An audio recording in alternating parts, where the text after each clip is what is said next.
नमस्कार मित्रांनो, सह्याद्री महेंद्रमध्ये आपलं स्वागत आहे. महाराष्ट्राच्या राजकारणात एक वेगळी खळबळ निर्माण करू शकते अशी बातमी आपल्यासमोर येत आहे. शेतकरी स्वाभिमानी शेतकरी संघटनेचे अध्यक्ष म्हणजे सर्वेसर्वा राजू शेट्टी यांनी मातोश्रीवर जाऊन उद्धव ठाकरे यांची भेट घेतलेली आहे. ही भेट राजकीयदृष्ट्याही अत्यंत महत्त्वाची आहे. आता ज्या विधानसभेच्या पोटनिवडणुका झाल्या त्याचा आता रिझल्ट येणार आहे आणि त्या पार्श्वभूमीवर राजू शेट्टी यांनी जी उद्धव ठाकरे यांची भेट घेतली ती प्युअरली शेतकऱ्यांच्या प्रश्नांवरती आहे. शेतकऱ्यांचेही काही प्रश्न पडलेले आहेत. सरकार फक्त घोषणा करतंय, मदत अजून पोहोचत नाहीये.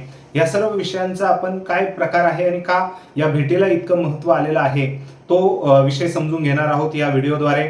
व्हिडिओ हा शेवटपर्यंत बघा आणि तुमचे विचार हे कमेंट सेक्शनमध्ये कमेंट करून नक्की व्यक्त करा. स्वाभिमानी शेतकरी संघटनेचे राजू शेट्टी यांचा मेनली पश्चिम महाराष्ट्रात चांगली पकड आहे. शेतकरी वर्ग हा मोठ्या प्रमाणावर त्यांच्या मागे उभा आहे. आत्ताच जो अवकाळी पाऊस झालेला आहे पूर्ण महाराष्ट्रभर झाला, त्याच्यामध्ये जवळपास द्राक्ष असू द्या, फळबागा असू द्या, गहू इतक्या प्रमाणात मोठ्या प्रमाणात शेतकऱ्यांच्या नुकसानी झाल्या. त्यानंतर पंचनामे झाले, घोषणाही झाल्या, परंतु अजूनही शेतकऱ्यापर्यंत मदत पोहोचलेली नाहीये. त्यात प्रचंड उन्हाळा, एकदम उकाडा, टेम्परेचर वाढलेलं आहे. त्याचाही परिणाम कुठेतरी शेतकरीवर दिसतोय आणि त्यातच आता शेतकऱ्यांना मदत मिळत नाहीये. या पार्श्वभूमीवर राजू शेट्टी हेही त्यांनीही आपली नाराजी व्यक्त केली होती आणि आता त्यातच उद्धव ठाकरे यांची त्यांनी भेट घेतलेली आहे. ही भेट म्हणजे आपण दोन अर्थ काढू शकतो. एक तर म्हणजे सरकारवर दबाव वाढवण्यासाठी, कारण शेवटी सरकारकडे राजू शेट्टी गेले असते तर भाग वेगळा, परंतु त्यांनी मातोश्रीवर जाणं पसंत केलं. उद्धव ठाकरे यांचे आता पुढील जी दिशा आहे राजकारणामध्ये ती आता जर राजू शेट्टी त्यांनी जर एकत्रपणा घेतला तर निश्चितच शेतकऱ्यांपर्यंत शेतकऱ्यांचे प्रश्न अजून ते ठामपणे मांडू शकतात असंही उद्धव ठाकरे शिवसेना गटाला वाटणं साहजिक आहे.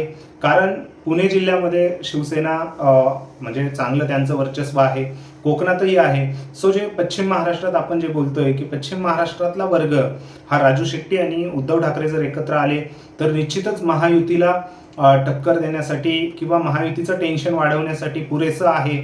शेवटी आता महायुतीकडे आपण जर आता विचार केला तर खर्च खूप आहे. लाडकी बहीण योजना असू द्या, बाकी जो प्रचाराला खर्च होतोय त्यातून निश्चितच महाराष्ट्राची तिजोरी कमी होत आहे आणि त्यातच असे जर नैसर्गिक डिझास्टर आले तर शेतकऱ्यांना मदत देण्यासाठी फक्त घोषणा होत आहेत, परंतु त्या कुठेही अंमलात येण्यासाठी ग्राउंड लेवलवर पंचनामे झालेले आहेत, परंतु अजूनही शेतकऱ्यांना मदत मिळालेली नाहीये.